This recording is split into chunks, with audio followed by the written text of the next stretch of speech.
എന്ന് ഈ എണ്ണം കെട്ടുള്ള കാലി ഈ കുടുംബത്ത് കുത്തിയോ അന്ന് ഈ കുടുംബം നശിച്ചു പോയി. എന്തൊരു സ്നേഹമുള്ള ഒരു ചെക്കനായിരുന്നു. ഇപ്പൊ ആ ചെക്കനെ കണ്ണെടുത്താൻ കണ്ടുകൂടായിരുന്നേ. എന്താണ് തലയണ മന്ത്രാണേ. എങ്ങനെ കുടുംബം നന്നാവാനാ? ഇതുപോലത്തെ തള്ളാരൊക്കെ അല്ലേ ഉള്ള കുടുംബത്ത്. പിന്നെ ഇന്നെ കുറ്റം പറഞ്ഞിട്ട് കാര്യമില്ല. തള്ളേന്നാ അന്റെ വീട്ടിൽ പോയിട്ട് വിളിക്കുന്നത് തള്ളേന്ന്. അവിടെ തന്നെ ഇരിക്കുന്നത് തള്ളുള്ളത് പൂതത്താന്റെ പോലത്തെ ഒന്ന്. തള്ളേ നിന്റെ അമ്മേനെ വല്ല പറഞ്ഞിട്ട് നാവ് ഞാൻ എഴുതെടുക്കും. ഇന്നെ തല്ലാനായി ഇങ്ങോട്ട് വാടി. അടങ്ങിയിരുന്നോളുണ്ട് തള്ള. വെറുതെ അമ്മായിമാനെ തല്ലിന്നുള്ള പേര് കേൾപ്പിക്കാൻ നിൽക്കണ്ട. ആടി ഇങ്ങോട്ട് വായോ. ഞാൻ ഈ തല്ല വരുമ്പോ ഞാൻ ബാക്കിൽ കൈയിട്ടിട്ട് ഇങ്ങനെ നിന്നുതരാം. എന്തേ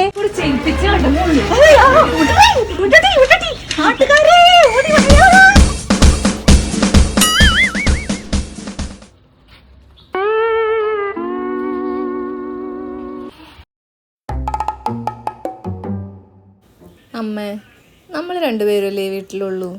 നമ്മൾ എന്തിനെങ്ങനെ വഴക്കൊക്കെ ഉണ്ടാക്കിയിട്ട് നമുക്ക് ഇനി നല്ല പോലെ വെക്കാം. അതന്നെ ഇപ്പൊ ഞാനും പറയണത്. എന്തിനപ്പ ഇങ്ങനെ തല്ലൂടി നല്ല പോലെ ജീവിച്ചൂടെ? അണക്ക് പറ്റില്ലേ? അപ്പൊ ഇനി നമ്മൾ ഒരിക്കലും തല്ലൂടില്ല. ഇതൊരു ശവതാണ് കേട്ടാ. ഇതേതായി മോതിരം? ഇതെനിക്ക് അച്ചു സർപ്രൈസ് ആയിട്ട് അയച്ചതാണ്.